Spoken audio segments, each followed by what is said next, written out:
I have the opportunity and pleasure to interview Adel Chaveleh from Core Loop. How you Yes, doing, sir. You got Adel? doing great. Thanks for having me. Founder and CEO. So how does one become a founder and CEO? Lots of trials and errors along the way. So I'm a serial entrepreneur and been down this road a couple times already in my career. This one is built up of a lot of stupid tacks along the way, but a lot of wins along the way too. So I think every time you do it, you get a little bit better. But it's definitely a passion of mine being a serial entrepreneur. That's awesome. So I like the stupid tax. Tell me about the stupid tax. Well, we all make mistakes, and I look at it as a form of tax, if you will. Growing up, and so if you're making mistakes and you make new mistakes, then you can kind of look back and laugh at the mistakes you've made and see that there's equity in it, and let's go make some new mistakes down as we go. So that's just a term to kind of lighten the mood a little bit when you talk about making mistakes and failing forward, as they say. I love that. The mindset of being not being afraid to fail and then using it as a hey, this is actually an education. That was sometimes it's an expensive education, but still an education, right?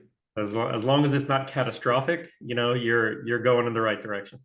That's wonderful. So how do you do that when you have a team? How do you make sure your team has ability to fail forward? You have to trust in them, number one. You're not perfect yourself. So if you reflect on that and have some humility going into these situations, knowing that you've been in that position before, again, if it's not catastrophic, and you there's I got to give them points for making mistakes that harden our path and sort of accelerate us, down the right path. So it comes down to mindset again and culture, trust, and then of course just having the right people that are have the right good intentions along the way, and with that you can't go wrong. Yeah, the right people. I love that you said culture because you get one chance to set that culture, and if you do it wrong when they fail, it can create the ability for them to say, "Oh, I'm not going to fail again. I'm not going to trust this. I'm not going to risk failing again because it's not going to work out for me personally." Would you agree with that? I didn't say that very well, by the No, way. I know exactly what you mean. I mean, as you were saying it, I was drawing corollaries because I think there's so many corollaries of real time, the day-to-day real life and business. And it's not unlike, raising kids. I've got two girls, and, my parents instilled in me that never react, rashly or emotionally when they come to you with bad news.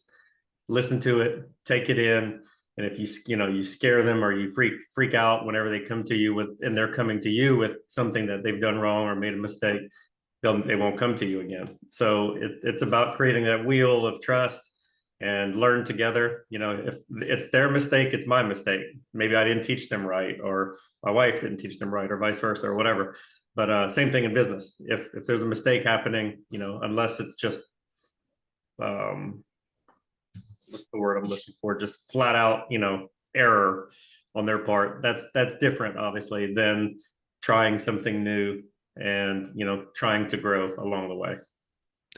That's really cool that you mentioned that about raising kids, parenting, and the reaction to something to bad news or a mistake or whatever that is, and how that immediate reaction already you've already set a tone and a culture, right? 100%, 100%. So you also mentioned I love that you mentioned ownership. Well, you didn't mention it, but you did own the fact that hey, maybe I did something wrong as a leader when I was, whether that be with my kids or with my employees or team. Talk to me about that because that's really powerful. I think. How does that look on a day-to-day basis for you? It's kind of counterintuitive in the world that I live in, which is IT and technology. You know what I mean? So it's a very technical, logical world. Things either work or they don't. In a way, it's binary. But I kind of grew up in the video game industry. I started a video game company straight out of college, and built that up for 16 years. And that there's a technical, logical side to building a video game, of course, all the graphics and the AI and the animation and everything else. But then there's a softer side, and that's you're getting judged by 7-year-old girls and 77-year-old men on the same games, and they're asking, is it fun and is it pretty? And that's not logical. That's the opposite of logical. That's emotional and everything. But these two things have to come together at the end of the day to make a great product. So when we have a team of artists and a team of engineers on the same team, and you're trying to hit a deadline, hit the holiday deadline, it requires this softer side of business, I guess you could say, or a softer side of technology that doesn't normally exist in the world. And so we've kind of harnessed the power of empathy in building products and in services, and of course also that. So our team is heavily empathetic, I guess you could say, as a core value, and also just a natural tendency. It's something we look for in our team. And when you listen and you hear what people are going through, it doesn't mean it's real, but it's real to them. And that matters in that moment, and that matters in having them to be bought in. That matters in influencing them to go do accomplish something, or hit a goal or something. So that empathy side of it is a big part of making all this work, and that means knowing that you're not always right, and approaching every situation with humility. I like that. It's not real, but it may not be real, but it's definitely real to them. Absolutely. You have to be sensitive to that in your reactions, as you said. So video game, I mean, isn't that every kid out of college's dream, to just design video games? How do you get into that? How'd that work out? I kind of fell into it. I mean, I was an intern at a big national healthcare company here in town, and the owners wanted to start a software company, and they asked me to head it up when I was 19. I had a couple years left of school left. And so they had the investment capital, and I had the naivety, I guess you could say, of going all in head first, and a lot of drive. Been very driven my whole career.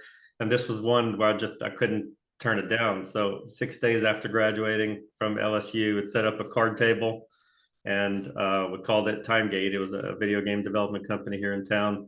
Huh. And for 16 years, we built it up. By the end, we had about 150 developers and artists in house, and shipped 18 or so SKUs across every major gaming platform globally. And it was just a heck of a run, and where I cut my teeth on business. That's amazing. Did you and you mentioned the kind of conflict between art and tech, zeros and ones. How do you manage through that? Very carefully. No, so it's it was a learning lesson. I wasn't born with that skill. I would say I'm still honing it, certainly, but you had to find the common vision across them all. When one says, I want the game to be great, they mean one thing. When one says, I want the game to be great, they mean a different thing. So it's, again, having these separate conversations, helping people have a voice, make sure they participate in everything, and have their opinions heard. And then there is an art itself to threading the needle, if you will, across these different voices, and bringing everyone together. So there's some unification, there's some ensuring that silos don't pop up, which they have a tendency to do both in games and in business of any size. And so we, I guess, silo busting and bringing people together, and sharing, and reminding everyone there's a common vision, and inclusion along the way. So it's not easy, but and we're certainly not perfect at it, but it's something that we value as and it's front and center in our minds and everything that we do. So it keeps coming up, so we keep revisiting and making sure that we're doing the best we can, because it's a critical component of getting a big project like that not only done and checking the boxes, but done well, in a subjective manner.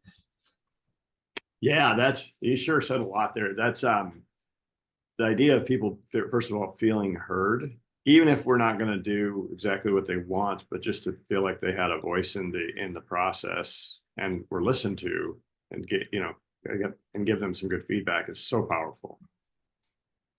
And then how do you do the silo busting? Like that sounds good, but I've seen it many times in corporate where people build up their little fiefdoms and their little they got their little kingdoms and their little people that are working for them, and they want to protect that and not let anybody in. How do you do that? That one's unapologetically. So I mean, we will I tiptoe love it. around some things, but that one, if you ask people, hey, are there silos? They'll say yes, but they won't think they're contributing to it, right? And Uh-huh. so should the silos be busted down? The answer is a universal yes, they should. It's like, well, how do you think we should do that? So they become part of the solution again and bought into this movement. But one of the things our team here at Core Loop and myself are referred to as when we go into these companies is like a chief common sense officer. There are some things that just make sense and you can't argue with. So what along that line, one of the things that just makes sense is getting everybody in a room. Mm. And we do these workshops and stuff from time to time on alignment or strategy or problem solving or whatever. And I'm still surprised to this day at how often we hear we haven't all been in a room in a while, or this is the first time we're seeing this laid out this way, and everybody's in a room and everybody's hearing each other. And so that's a big part of it, is just everybody hearing others and appreciating with the setting the stage from the beginning that, hey, you're going to hear everybody's opinions in here and you can't interrupt. I have some rules of engagement going into these meetings, and everybody here, and they realize over the course of that they're really more often than not saying the same thing, just with different perspectives. So when they realize they want the same outcome, it's a lot easier to buy in and to make good, clean decisions that everybody's bought in on, that everybody participated in and approved and all that kind of stuff. But when decisions are happening in corners of the organization and people get the FYI that something was done, there's more resentment than disagreement, I think, more often than not. And because the time's not put in to bring it together, you're kind of dealt with this negative equity that just lasts for as long as it lasts. I mean, so hopefully that answered your question, but I think it's just tackling it head on. It is one of the biggest contributors, in my opinion, to companies working inefficiently or not hitting the mark or being not aligned, is just not getting in a room. Well, isn't that so true? It's amazing, that simple thing, that simple power with, I like that you said with ground rules. There's ground rules of engagement here, folks, but at the end of the day, we should all agree on what success looks like. And if we, in fact, do agree on that and we determine this is where we're going to go and this is our direction, then we all just contribute and do our part and we're all headed the same direction. We're all one team, and that's a beautiful thing. 100%. You lose sight that you're all on the same team. You start thinking you're on different teams, in day-to-day action, and that's not good. So that's a powerful thing. So when you go into a business, you're actually, besides kind of taking their software, making it talk, and making their systems and automating things, you actually are getting the people parts involved, and that's maybe the biggest thing. Well, and it's absolutely where we start. So we don't even talk tech. Everybody wants to jump straight in and say, oh, let's talk about our ERP. Is like, well, hold on, let's back up. Why are we here? What is your company trying to achieve? So we typically start by kind of a carte blanche access to the C-suite.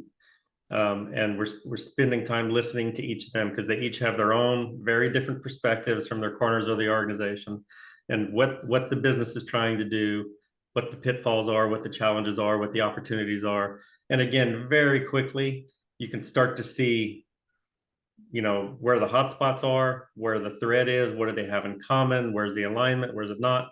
And then obviously along the way we're learning, okay, well, this system's not integrated with this one, and this one is not with that one's. But just coming and fixing a system is not going to solve the underlying problem.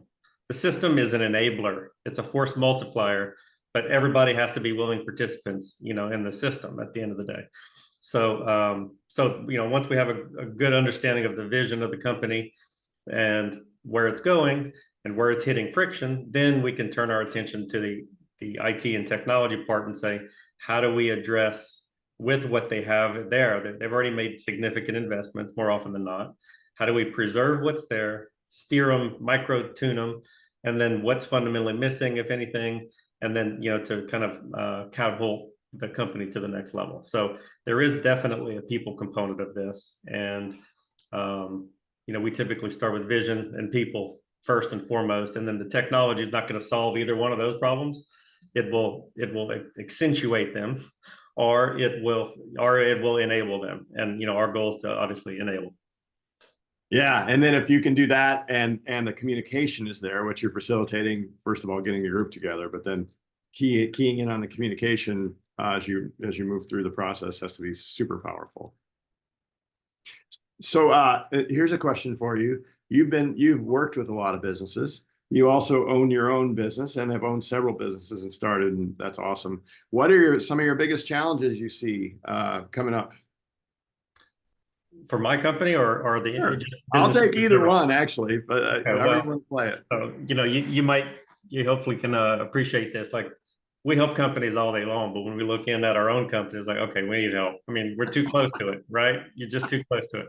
So that, again, the humility part of it is alive and well in our company, and we're constantly looking for help. We're constantly asking for help. We're constantly saying we don't know this or that. So we don't have all the answers, but you know, what we see with our clients is you know, one of the couple big themes. Number one, AI. So, you know, it's a shiny object out there right now, and there's a lot of buzz around it, and these waves of big buzzwords and stuff tend to come through every couple of years. I mean, this one has some real teeth, so I'll say that. I'm not in any way dismissing it. I think there's it's the next internet kind of wave of change that's coming. But it is a shiny object in its current form, especially for the, you know, the masses of the kinds of companies we work with. So there's a lot of distraction around, oh, we've got to find a way to put AI into our business, as opposed to being practical and kind of commonsensical about how to approach it. So you're either on the front end of the bell curve, or you're a utilizer of a tool. And I see AI right now as just a great utility where it can help improve productivity. So AI is one of those things. And my one pointer for companies that are, you know, listening to this and thinking of where do we use AI best, it's where are the problem points of your business first. Don't start looking everywhere. You know, find your problems in your business first, and then look for solutions to that. And but don't chase a way to make AI, you know, plug in and be one of the front runners. It's going to cost you more than it'll help. The other is cybersecurity, and this is you know, you can't innovate and grow if your foundation is shaky or vulnerable. So it's a moving target. It's going to constantly evolve, and you have to have confidence that you are at least at par or above and staying on the move. So again, you could spend a fortune trying to be the best and perfectly secure, and you're chasing something that'll never happen. So be practical, but invest properly. Get to the point where you can sleep at night comfortably, and you know that you covered all your bases. You have processes in place, you have the right systems, you have the right people monitoring it, but that you have confidence there. And that is something that more often than not companies kind of have out there because they're just scared of it or don't know how to tackle it. There are practical ways to kind of build that foundation, and so that you can turn your attention to then focusing on your business, right? But going to bed every night with that thing in the back of your head is something that you know, we see very often. So there's a relief that comes about once there's a good strategy in place. And regardless of the company size, I mean, you could be a 3-person company, you still need a basic strategy and confidence that you're covered. And then last but not least, it's I mean, for lack of a better word, the scoreboard. And, you know, this can mean very different things. Just think vertical alignment. I mean, if you go to Minute Maid Park, or formerly Minute Maid Park now, you may have seen the news just yesterday, it's been rebranded. But if you go to the baseball stadium and you see a big scoreboard, everyone knows how the team is doing, from the dugout to the general manager, to the owner, to the 5-year-old kid sitting with his dad eating popcorn. You know the score, and you know what needs to happen to win, and you know what you're trying to do. That alignment doesn't exist in a business more often than not. People will come to the table with different versions of the same number. What's our revenue? Well, what kind of revenue are you talking about? Is it this revenue? What do we deduct this? Is it above the line, below? People don't know that. So they don't know how they're contributing. They don't know what the goals are. They don't know what the priorities are. They don't know what inning it's in, you're in. So that is a fundamental challenge. And especially as things start to, a lot of innovation happening. There's new offerings, there's new business models, there's a lot of levers there that is in the current marketplace driving a lot of change and sort of ambiguity around things. So at any given point, there should be a set of rules that people know and they know how they're doing. And that is a challenge that certainly mid-sized businesses on up are constantly facing. That's really good. I love all three of those, by the way, and I'm not surprised by any of them. But the one that the last one, first of all, the last one first. Yeah, you've got your key performance indicators, and you've got outcomes, and then you also have key performance activities. And knowing what those are and the leading activities to get to the results, and having everybody be on the same page is such a powerful thing, and something that people take for granted, but not everybody has that by any stretch of the imagination. Yeah. And then, go ahead. No, please go ahead. And then you talked about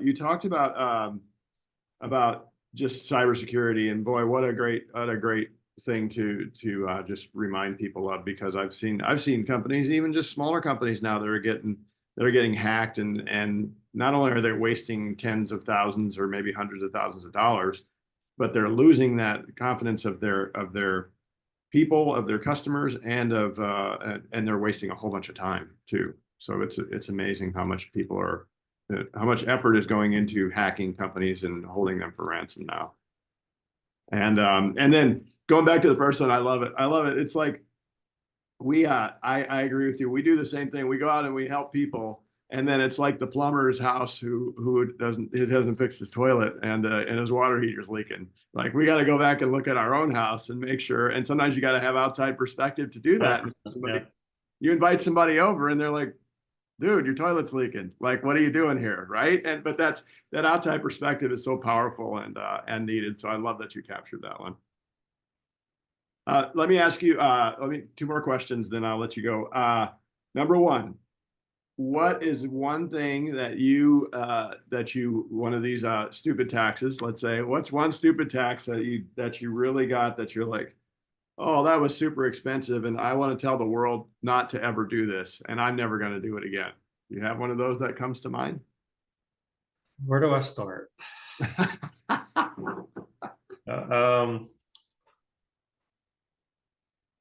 Well, so I've made this mistake too, but I can tell you it's a pretty common one I run into with every customer that we have now as well.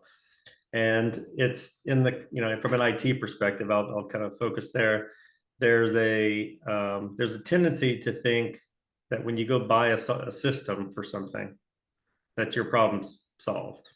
Okay, so one of our first large customers, we walked in to help them with a due diligence, basically doing a strategy for them, and inadvertently they were hacked during this period.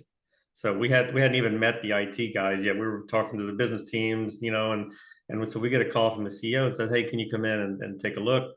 We think we might have been hacked." And said, "Sure, we'll be right there." And but everyone was saying, "Oh, but we had a system. We had a system that was protecting us." It's like, okay, I mean, to me, all that tells me is that you wrote a check to somebody and you have a contract probably in place, but configuration, what does the system do? That type of thing. So the takeaway here is think of a software system like it's an employee. If you want to set it up for success, do everything you would do with a superstar employee to set them up for success. Do they have a great job description? Do they know exactly what they need to do? Do they play well with others? Can the systems integrate with other systems, and are they integrated with other systems? And then are you doing periodic reviews of them? Like, is it continuing to do what it's supposed to be doing? What's the system's goals for the next year? What improvements do we need to go make? Would you fire the system today if you could, you know? So all of these same kind of perspectives is, you know, the technology and the people side have to come together to make a seamless working machine. That is brilliant. Thank you for that. I've not heard that perspective on a system before and treating it like your best employee. That's wonderful. Thank you. Well, I really appreciate our time together, Adel, and thank you so much for the wisdom, and keep inventing and changing and growing and building great companies. thank you, Warren. Appreciate it. Thank you. See you. Take care. Bye-bye.